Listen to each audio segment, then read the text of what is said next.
on the floor. I'm David Locke. And I'm Ron Dillon. And we are on the floor. I don't know. How do you look, Ron? You look good. Ron looks good.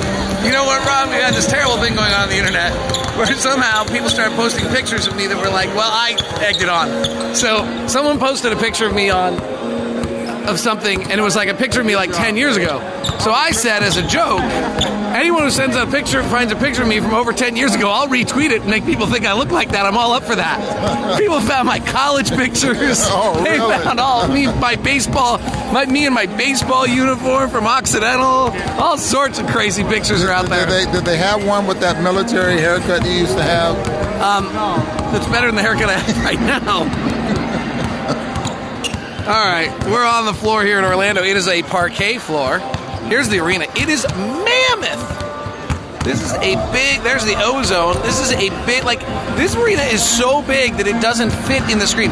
Our broadcast site is way up there somewhere. You see the little lights? See the little lights showing up right up there? Yeah, they can't see that. That's too far away. Literally, all right, let's see. How do we see the second white?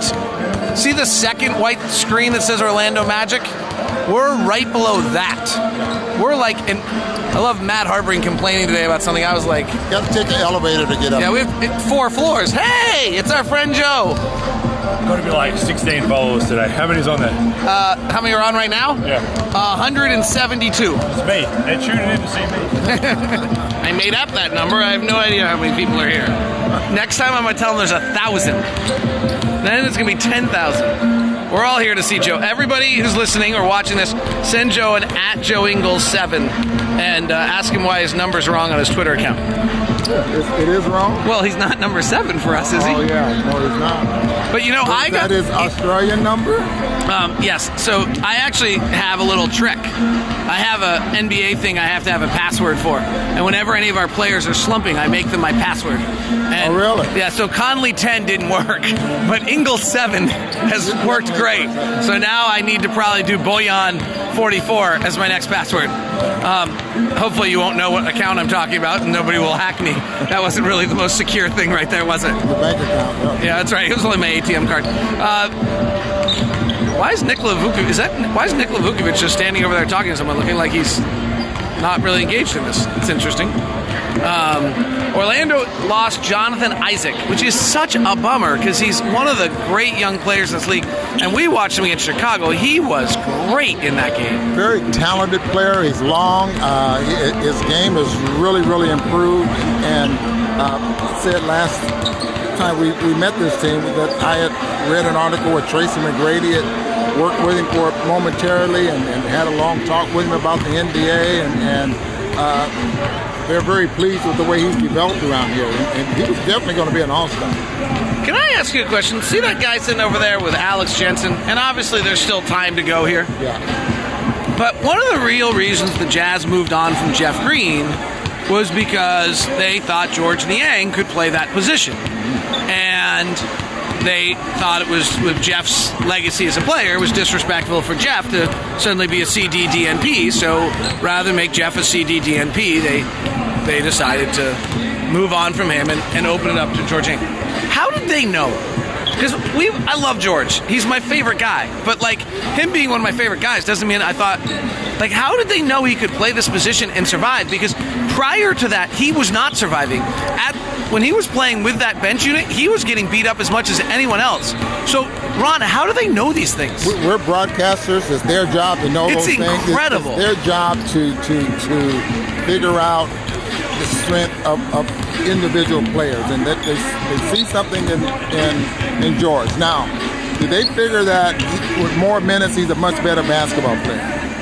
But I think one of the bigger reasons is how hard he plays now and how much he wants to be here.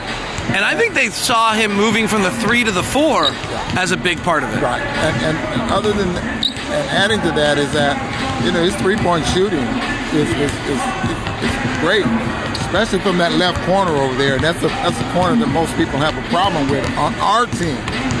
But he seems to be shooting it very, very well. But his confidence level definitely is getting there. And how many minutes do you need out of him a night for him to be plus 19 the other night? Yeah. Is there something to our offense that the 4 gets a lot of shots? Jay Crowder's gotten a lot of shots. Bojan Bogdanovic's got. Like, is there something to the offense that they get that the 4 gets a lot of shots? Yep. I think it does. So why is that? I don't know.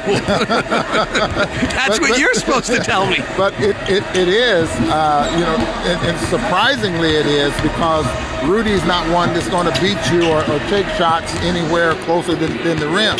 So normally you would think that, okay, let's stay pretty close to our 4 to keep him from exploding or having a great night shooting the basketball because of that. But the way we move the basketball, and I think really helps.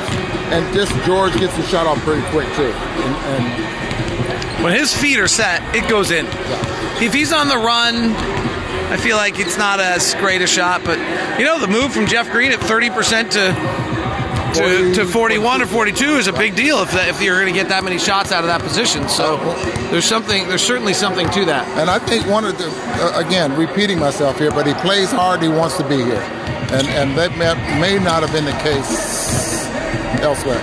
We always like to give people a little extra something that they might not get somewhere else. Mm-hmm. So for those 3 of you, according to Joe Ingles, that are listening, but feel free to Joe Ingles 7 on Twitter and ask him why it's or Joe Ingles 2, I think.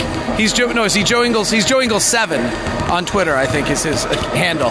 So feel free to hit Joe on Twitter, tell him you love him, hope his Australian friends are okay with all the terrible fires, and that you enjoy his visits on a daily basis on our show. He'll keep doing it. So send that out. I believe, just to give you a little nugget, that we'll see Rajon Tucker here tonight.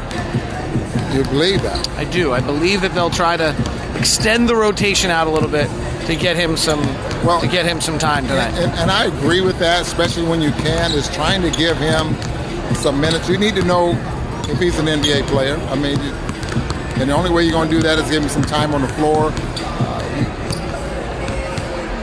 Practices, you can see a little bit, but game type situation, you just can't. He was just named the G League Player of the Month, while Martin Schiller's Stars coach was named the G League Coach of the Month. What a year they're having. Does anybody have any idea what he said? No. Come out of his mouth. Sometimes he said X. You know what I want to know? Would he rather be the bartender that Dwayne Casey called him, or the math teacher that the hecklers call him? They called him a math teacher? Yeah, the hecklers all call him a math. For those who think this is an easy wash for us, probably not. Have a good one.